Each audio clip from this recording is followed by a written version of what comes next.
La Biblia es uno de los textos más influyentes y leídos en la historia de la humanidad. Compuesta por una colección de libros, este antiguo documento no solo ha sido la base de la fe cristiana, sino que también ha tenido un impacto profundo en la cultura, el arte, la literatura y la moralidad a lo largo de los siglos. La Biblia, que significa libro en griego, se presenta en dos grandes secciones, el Antiguo Testamento y el Nuevo Testamento, cada una con su propio contexto, historia y enseñanzas. El Antiguo Testamento, también conocido como la Biblia hebrea, es una recopilación de textos sagrados que incluye la historia del pueblo de Israel, sus leyes, poesía y profecías. Comienza con el relato de la creación en el libro del Génesis, donde se establece la relación entre Dios y la humanidad. En estos primeros capítulos, se describe cómo Dios creó el mundo en 6 días y descansó el séptimo, sentando las bases de la comprensión judeocristiana del tiempo y la santidad del descanso. Este relato no solo ofrece una explicación sobre los orígenes del universo, sino que también establece la idea de un Dios soberano que se involucra activamente en la creación. El Antiguo Testamento también contiene relatos de personajes fundamentales, como Abraham, Moisés y David, quienes desempeñaron roles cruciales en la historia de Israel. Abraham es conocido como el padre de la fe, mientras que Moisés es reconocido por liberar a los israelitas de la esclavitud en Egipto y recibir la ley en el monte Sinaí. Estas narrativas no son solo historias antiguas, sino que transmiten lecciones sobre la fe, la obediencia y la relación con Dios. La historia de David, el rey que unificó a Israel, también refleja temas de liderazgo, humildad y arrepentimiento, especialmente en el contexto de su relación con Dios. En medio de estos relatos, encontramos los libros de la ley, los profetas y la literatura sapiencial, que abordan cuestiones éticas y espirituales. El libro de los Salmos, por ejemplo, es una colección de poemas y canciones que expresan una amplia gama de emociones humanas, desde la alabanza hasta el lamento. Estas obras han servido como fuente de inspiración y consuelo para innumerables personas a lo largo de la historia. Asimismo, los profetas, como Isaías y Jeremías, proclaman mensajes de advertencia, esperanza y restauración, desafiando al pueblo de Israel a regresar a la fidelidad a Dios.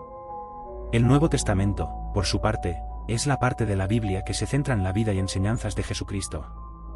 Comienza con los 4 evangelios, Mateo, Marcos, Lucas y Juan, que narran el nacimiento, ministerio, muerte y resurrección de Jesús.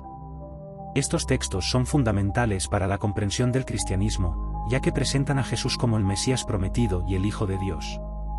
A través de sus parábolas y enseñanzas, Jesús revela el carácter de Dios y establece el reino de los cielos, ofreciendo una nueva comprensión de la fe y la relación con Dios. Las enseñanzas de Jesús, como el Sermón del Monte, desafían las normas sociales y religiosas de su tiempo. Él enfatiza el amor, la misericordia y el perdón, desafiando a sus seguidores a vivir de una manera que refleje el carácter de Dios. La parábola del buen samaritano, por ejemplo, ilustra la importancia de amar a nuestros prójimos, sin importar su origen o estatus. A través de su vida y enseñanzas, Jesús invita a la humanidad a una relación más profunda con Dios, basada en la gracia y el amor. La historia de la crucifixión y resurrección de Jesús es el clímax del Nuevo Testamento y el corazón del mensaje cristiano. La muerte de Jesús en la cruz es vista como un sacrificio por el pecado de la humanidad, ofreciendo perdón y redención a todos aquellos que creen en él. Su resurrección, por otro lado, es la confirmación de su divinidad y la promesa de vida eterna para todos los que confían en él. Estos eventos no solo son fundamentales para la fe cristiana, sino que también han inspirado un sinfín de obras de arte, literatura y reflexiones teológicas. El Nuevo Testamento también incluye las cartas de los apóstoles, como las de Pablo, Pedro y Juan, que abordan cuestiones prácticas y teológicas que surgieron en las primeras comunidades cristianas. Estas epístolas ofrecen consejos sobre cómo vivir en fe, cómo manejar conflictos y cómo entender la naturaleza de la Iglesia. La carta a los Romanos, por ejemplo, es una exposición profunda de la teología cristiana, tratando temas como la gracia, la justificación y la relación entre judíos y gentiles en el plan de Dios. Estas enseñanzas han sido esenciales para la formación de la doctrina cristiana y la vida de la Iglesia a lo largo de los siglos. La Biblia no solo ha sido un texto religioso, sino también un libro que ha dado forma a la cultura occidental. Sus historias, personajes y enseñanzas han influido en la literatura, el arte y la música. Desde obras maestras de la pintura, como La Última Cena, de Leonardo da Vinci, hasta la literatura clásica y contemporánea, la Biblia ha proporcionado inspiración a numerosos artistas y escritores. Además, los principios éticos y morales presentados en sus páginas han guiado a sociedades enteras en la formulación de leyes y normas de convivencia. A lo largo de la historia, la Biblia también ha sido objeto de debate y controversia. Diferentes tradiciones han surgido a partir de sus enseñanzas, lo que ha llevado a la formación de diversas denominaciones y corrientes dentro del cristianismo. Estas diferencias no solo se centran en la interpretación de pasajes específicos, sino también en cuestiones como la autoridad de la Escritura, la salvación y la naturaleza de la Iglesia. A pesar de estas divisiones, la Biblia sigue siendo un punto de referencia común para millones de personas que buscan entender su fe y su relación con Dios. La traducción de la Biblia a diferentes idiomas ha sido un acontecimiento crucial en la historia de la humanidad. La traducción de la Biblia al latín, conocida como la Vulgata, fue un hito en la difusión del cristianismo en Europa. Posteriormente, las traducciones al inglés, como la de Wycliffe y la del Rey Santiago, hicieron que las escrituras fueran accesibles a un público más amplio. Esto no solo fomentó el crecimiento del cristianismo, sino que también impulsó la alfabetización y la educación en diversas culturas. En la actualidad, la Biblia continúa siendo un texto vital en la vida de millones de personas. A través de su lectura y estudio, los creyentes buscan guía, consuelo y entendimiento en sus vidas. Las comunidades cristianas se reúnen en torno a las Escrituras, ya sea en servicios de adoración, estudios bíblicos o en la oración. La influencia de la Biblia se extiende más allá de la religión, afectando la ética, la política y las relaciones interpersonales en la sociedad contemporánea. La Biblia también plantea preguntas profundas sobre la existencia, la moralidad y la naturaleza de Dios. A través de sus relatos, invita a la reflexión sobre el sufrimiento, la justicia y la redención.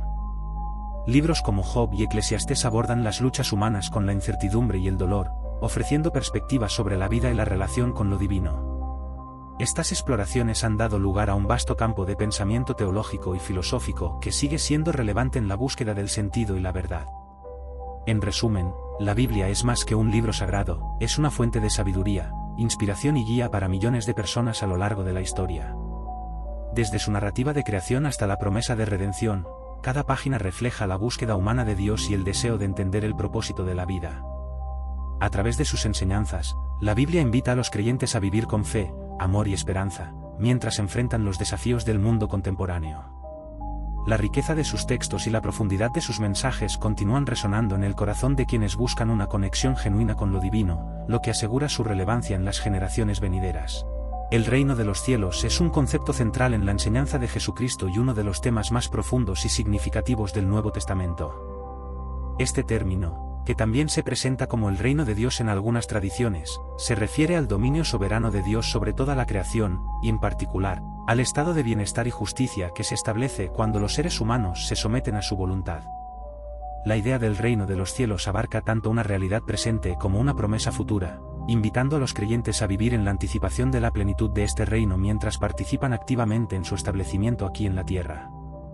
La enseñanza sobre el reino de los cielos se encuentra en los evangelios, especialmente en las parábolas de Jesús. A través de estas narraciones, Jesús ilustra la naturaleza del reino, su valor y su accesibilidad. Por ejemplo, en la parábola del tesoro escondido, Jesús dice que el reino de los cielos es como un tesoro oculto en un campo, que al ser encontrado, provoca que el hallador venda todo lo que tiene para comprar ese campo. Esta comparación resalta el valor inestimable del reino y la necesidad de estar dispuestos a sacrificar lo que sea necesario para obtenerlo. En la famosa enseñanza del Sermón del Monte, Jesús describe las características de los ciudadanos del reino de los cielos. Presenta las bienaventuranzas, que son una serie de declaraciones que describen las actitudes y comportamientos que son valorados en este reino. Los pobres de espíritu, los que lloran, los humildes, los que tienen hambre y sed de justicia, los misericordiosos, los de corazón limpio, los pacificadores y los perseguidos por causa de la justicia son bendecidos, lo que muestra que el reino de los cielos es un lugar donde los valores del mundo son invertidos y donde los desposeídos y los marginados tienen un lugar especial. El reino de los cielos no es solo un concepto espiritual o abstracto, sino que tiene implicaciones muy prácticas para la vida diaria. Jesús enseñó que los ciudadanos del reino deben vivir de acuerdo con los principios del amor, la compasión y la justicia.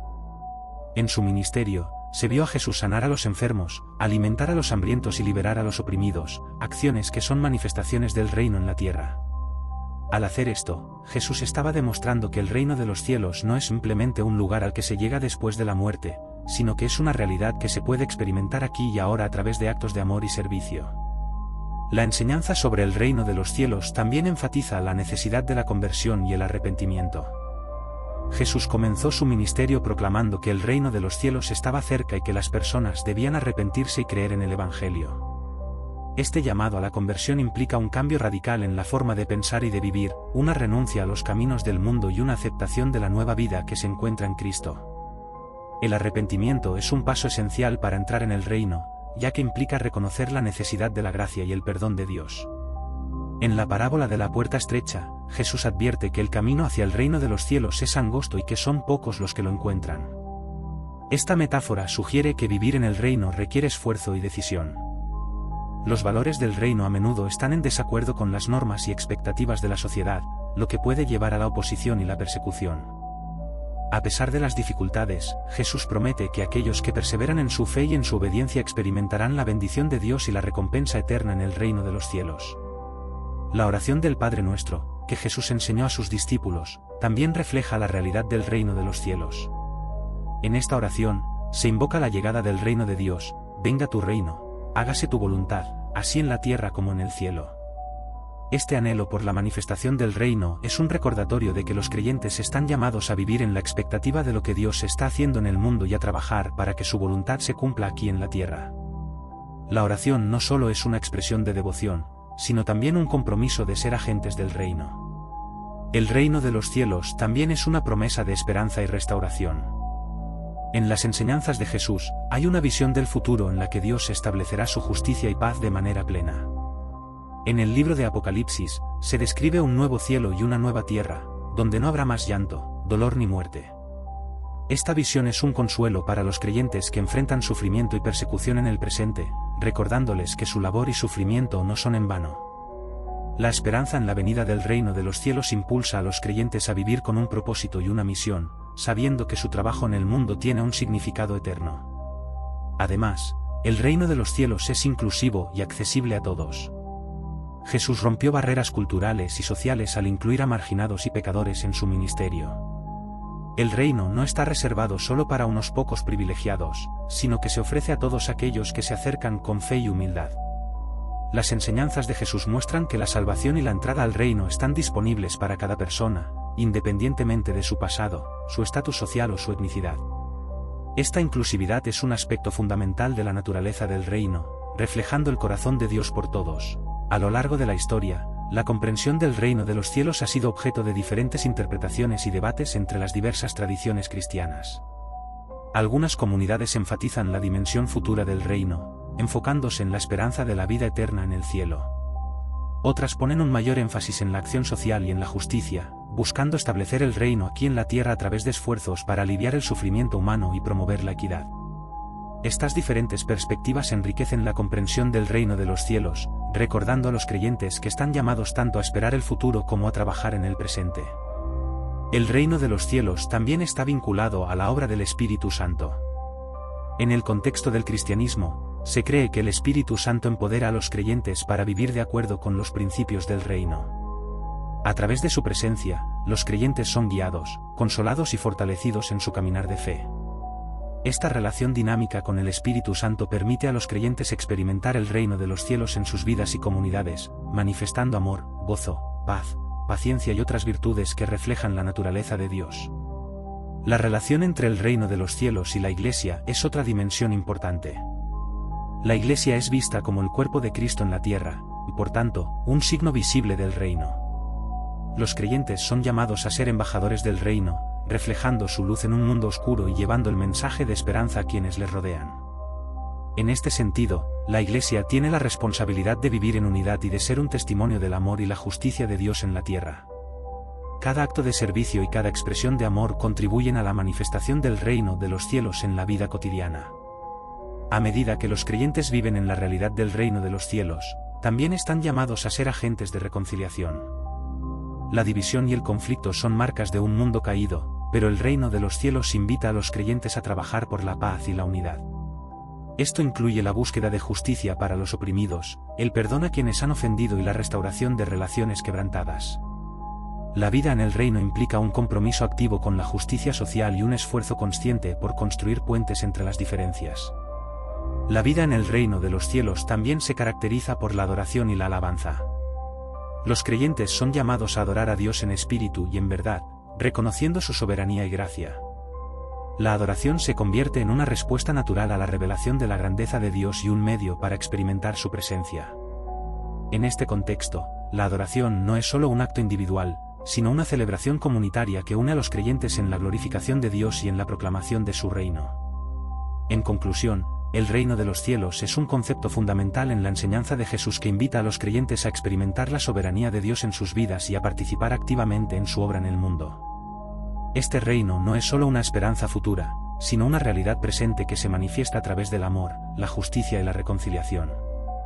A medida que los creyentes viven en la luz de esta verdad, son llamados a ser agentes de cambio en su entorno, reflejando el carácter de Dios y extendiendo la invitación del reino a todos aquellos que les rodean. La promesa del reino de los cielos continúa siendo una fuente de esperanza y un llamado a la acción en la vida de cada creyente, recordando que están en un viaje hacia la plenitud de la vida en Cristo. La imagen de la mujer y el dragón, tal como se presenta en el libro del Apocalipsis, es uno de los símbolos más enigmáticos y potentes de toda la Escritura. Esta narrativa se encuentra en Apocalipsis 12 y está cargada de significado y simbolismo, reflejando la lucha cósmica entre el bien y el mal, así como la historia de la salvación. El capítulo comienza describiendo a una mujer vestida del sol, con la luna bajo sus pies y una corona de 12 estrellas sobre su cabeza. Esta imagen evoca la majestad y la gloria, sugiriendo que la mujer representa a la comunidad de fieles de Dios, o incluso a la Virgen María en algunos contextos de la tradición cristiana. La mujer está embarazada y grita con dolores de parto, simbolizando la espera y el anhelo por el Mesías. Esta representación puede interpretarse como la culminación de la historia de Israel, que esperaba la llegada del Salvador. La imagen del parto refleja no solo el dolor y el sufrimiento que conlleva la llegada de un nuevo comienzo, sino también la esperanza de redención. Así, la mujer se convierte en un símbolo de la humanidad que anhela la liberación y la salvación a través de la venida de Cristo. A continuación, se introduce al dragón, que se describe como una criatura aterradora, de color rojo, con 7 cabezas y 10 cuernos, y una cola que arrastra la tercera parte de las estrellas del cielo. Este dragón es identificado en el texto como Satanás, el adversario que busca destruir a la mujer y a su hijo. Su color rojo representa la violencia y la sangre, y su descripción refleja su naturaleza maligna y su poder. Este dragón simboliza no solo a Satanás, sino también a todas las fuerzas del mal que se oponen a los planes de Dios. La lucha entre la mujer y el dragón es un reflejo de la batalla espiritual que ha existido desde el principio de la creación. Desde la caída del hombre en el jardín del Edén, ha habido un conflicto continuo entre el bien y el mal. La llegada de Jesús, el Hijo de la Mujer, marca un punto culminante en esta lucha, ya que su nacimiento representa la esperanza de salvación para toda la humanidad. Cuando el dragón intenta devorar al niño, se nos muestra que su maldad no tiene éxito, el niño es llevado al cielo, donde está a salvo. Esto enfatiza la idea de que, a pesar de las pruebas y tribulaciones, Dios tiene el control y está llevando a cabo su plan redentor. El capítulo también presenta la guerra en el cielo, donde Miguel y sus ángeles luchan contra el dragón y sus huestes. Esta batalla cósmica es una representación de la victoria final de Dios sobre las fuerzas del mal.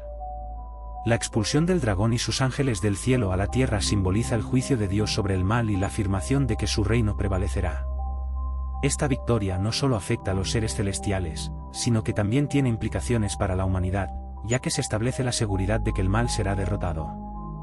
A lo largo de la historia, la mujer y el dragón han sido interpretados de diversas maneras. En la tradición cristiana, la mujer a menudo se asocia con María, la madre de Jesús, y se ve como una figura que representa la pureza y la maternidad divina.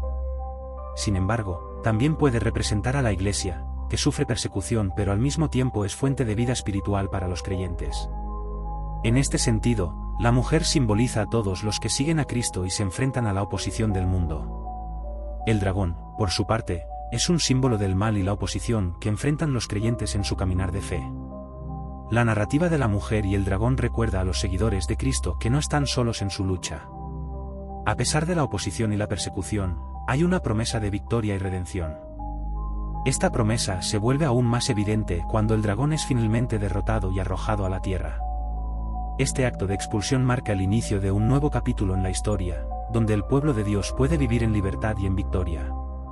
El Apocalipsis, como libro profético, tiene un enfoque dual. Por un lado, advierte sobre las consecuencias del pecado y la desobediencia, y por otro, ofrece la esperanza de la redención. La historia de la mujer y el dragón encarna esta tensión. A pesar de las dificultades y el sufrimiento, hay un llamado a la perseverancia y la fe. La imagen de la mujer que da a luz a un hijo y enfrenta al dragón se convierte en un símbolo de la resistencia y la lucha de la Iglesia a lo largo de los siglos. Además, la narrativa de la mujer y el dragón invita a los creyentes a reflexionar sobre su papel en el plan redentor de Dios. Al igual que la mujer, cada creyente está llamado a ser parte de la historia de salvación. Esto implica vivir en fidelidad, ser luz en la oscuridad y proclamar la esperanza que se encuentra en Cristo. La lucha entre el bien y el mal sigue siendo una realidad en la vida diaria de los creyentes, y su respuesta debe ser de confianza en el poder y la promesa de Dios. En la tradición litúrgica, la figura de la mujer ha sido celebrada de diversas maneras. La Iglesia ha reconocido el papel vital de María en la historia de la salvación, y su imagen ha sido una fuente de inspiración para millones de fieles a lo largo de los siglos. La devoción a María, especialmente en su papel como Madre de Dios, se alinea con la narrativa de la mujer en el Apocalipsis, resaltando su importancia en la historia de la redención. La historia de la mujer y el dragón también sirve como un recordatorio de que la victoria final pertenece a Dios. Aunque el dragón pueda parecer poderoso y amenazante, su destino está sellado. La expulsión del dragón y su derrota es una promesa de que el mal no tendrá la última palabra. Esta verdad se convierte en un motivo de esperanza y aliento para los creyentes, que pueden confiar en que Dios cumplirá sus promesas y que su reino prevalecerá. En conclusión, la imagen de la mujer y el dragón en el Apocalipsis es un poderoso símbolo de la lucha entre el bien y el mal, así como de la esperanza de redención. A través de esta narrativa, se nos recuerda que, aunque enfrentemos dificultades y oposición, la victoria final pertenece a Dios. La historia de la mujer que da a luz al Salvador y la lucha contra el dragón nos invita a ser parte activa de la historia de salvación y a vivir con fe y perseverancia. En un mundo donde el mal puede parecer omnipresente, la promesa de la victoria de Dios nos da la fuerza para seguir adelante, sabiendo que, al final, el bien triunfará sobre el mal. Los tesoros celestiales son un concepto que se encuentra en diversas tradiciones religiosas, especialmente en el cristianismo. Se refieren a las recompensas y bendiciones que los fieles pueden esperar en el más allá, así como a la vida eterna en la presencia de Dios. Este tema está profundamente arraigado en las enseñanzas bíblicas, que nos invitan a valorar lo eterno por encima de lo temporal y a buscar una relación con lo divino que trascienda las preocupaciones materiales de la vida diaria. En el Sermón del Monte, Jesús enseña sobre la importancia de acumular tesoros en el cielo en lugar de en la tierra. En Mateo 6, 19-21, se nos advierte sobre el riesgo de acumular riquezas terrenales que son efímeras y vulnerables a la corrupción. Las riquezas en la tierra pueden ser robadas, destruidas o perderse con el tiempo, mientras que los tesoros celestiales son eternos y seguros. Este pasaje nos invita a reflexionar sobre nuestras prioridades y a considerar qué significa realmente ser rico ante los ojos de Dios. Los tesoros celestiales se describen a menudo como bendiciones espirituales que no son necesariamente materiales. Estas bendiciones pueden incluir el amor de Dios, la paz que sobrepasa todo entendimiento, la alegría y el gozo que provienen de una relación íntima con el Creador. En este sentido, los tesoros celestiales se convierten en una fuente de fortaleza y esperanza en tiempos de dificultad. Al reconocer y valorar estas bendiciones espirituales, los creyentes pueden encontrar consuelo en momentos de sufrimiento y pérdida. La Escritura también menciona la promesa de recompensas en el cielo por las acciones realizadas en la tierra. En 2 Corintios 5 y 10, se nos recuerda que todos los seres humanos comparecerán ante el tribunal de Cristo, donde se evaluarán nuestras obras. Esta perspectiva sobre la vida eterna enfatiza la importancia de vivir de acuerdo con los principios de amor, justicia y compasión. Los actos de bondad y servicio a los demás se consideran tesoros celestiales, ya que reflejan la naturaleza de Cristo y su llamado a amar al prójimo. Otro aspecto de los tesoros celestiales es la idea de la herencia eterna. En Efesios 1 y 18, se habla de la esperanza de la herencia que los creyentes han recibido en Cristo. Esta herencia incluye la promesa de una vida eterna en la presencia de Dios, así como la participación en su reino. La herencia celestial es un tema recurrente en las cartas del Nuevo Testamento, donde se enfatiza que los creyentes son coherederos con Cristo. Este concepto de herencia subraya la relación íntima entre Dios y sus hijos, y la seguridad que se encuentra en esa conexión. La búsqueda de los tesoros celestiales no significa que los creyentes deban despreciar las necesidades y responsabilidades de la vida diaria. Más bien, se trata de una cuestión de prioridades. En Colosenses 3, 1-2, se nos exhorta a poner nuestra atención en las cosas de arriba, no en las de la tierra. Esto implica que, aunque estemos inmersos en el mundo material, nuestras acciones y pensamientos deben estar dirigidos hacia lo eterno. La forma en que vivimos, amamos y servimos a los demás refleja nuestra comprensión de los tesoros celestiales. La parábola del rico insensato, narrada en Lucas 12, 13-21, ilustra el peligro de enfocarse únicamente en las riquezas terrenales.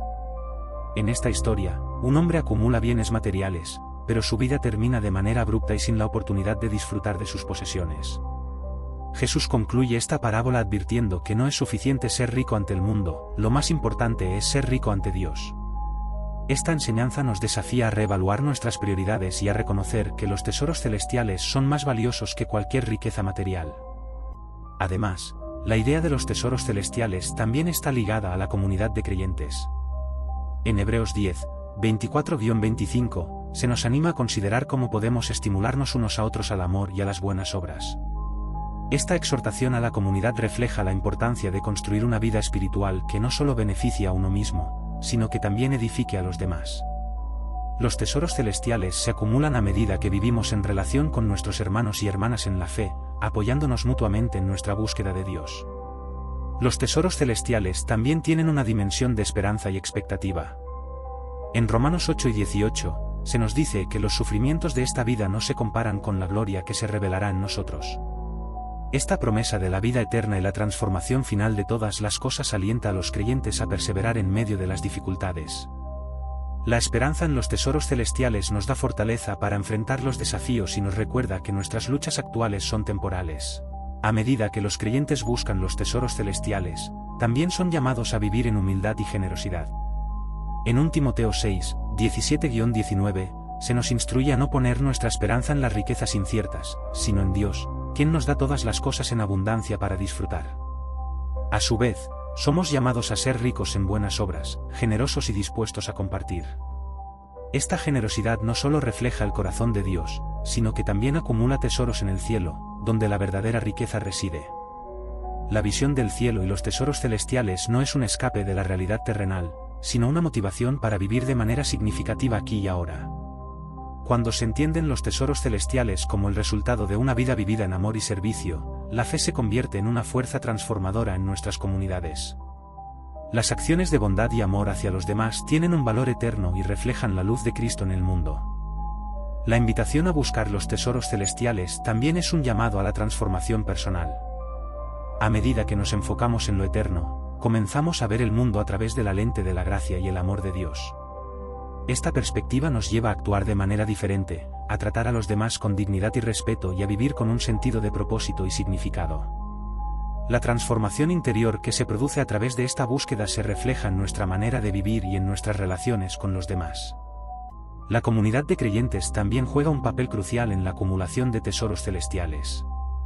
Al unirse en la adoración, el estudio de la palabra y el servicio a los demás, los creyentes se apoyan mutuamente en su caminar de fe. Esta comunidad de amor y apoyo no solo edifica a sus miembros, sino que también sirve como un testimonio ante el mundo de la bondad y la gracia de Dios. Los tesoros celestiales se multiplican a medida que se trabaja juntos en la misión de amor y servicio. A medida que los creyentes buscan los tesoros celestiales, también son llamados a ser testigos del reino de Dios en la tierra. Esta misión implica vivir de manera que refleje los valores del reino, que incluyen la justicia, la misericordia y el amor. Cuando los creyentes se esfuerzan por vivir de acuerdo con estos principios, no solo están acumulando tesoros celestiales, sino que también están marcando una diferencia en el mundo que les rodea. Su testimonio puede inspirar a otros a buscar lo eterno y a valorar la relación con Dios por encima de las cosas temporales. La búsqueda de los tesoros celestiales también está relacionada con la oración. A través de la oración, los creyentes pueden buscar la guía y la sabiduría de Dios en sus vidas. La oración se convierte en un medio para cultivar una relación más profunda con el Creador y para pedir la ayuda necesaria para vivir de acuerdo con sus propósitos. Esta conexión con Dios es fundamental para comprender y recibir las bendiciones que Él tiene preparadas para nosotros. Finalmente, es importante recordar que los tesoros celestiales son un regalo de Dios, no algo que se puede ganar por méritos propios. En Efesios 2, 8-9, se nos dice que la salvación es un regalo de Dios, no por obras, para que nadie se gloríe. Esta verdad nos humilla y nos recuerda que todo lo que tenemos es una expresión de la gracia de Dios. En lugar de esforzarnos por acumular riquezas o reconocimiento, somos llamados a recibir con gratitud los tesoros que Él nos ofrece. En resumen, los tesoros celestiales representan la riqueza espiritual que se encuentra en la relación con Dios y en las acciones de amor y servicio hacia los demás. A través de la búsqueda de estos tesoros, los creyentes encuentran propósito, esperanza y la promesa de una vida eterna en la presencia de Dios. En un mundo que a menudo valora lo material por encima de lo espiritual, la invitación a acumular tesoros celestiales es un llamado a vivir de manera significativa y a centrar nuestras vidas en lo que realmente importa. La búsqueda de estos tesoros transforma nuestra perspectiva y nos motiva a ser luz en un mundo que anhela esperanza y amor.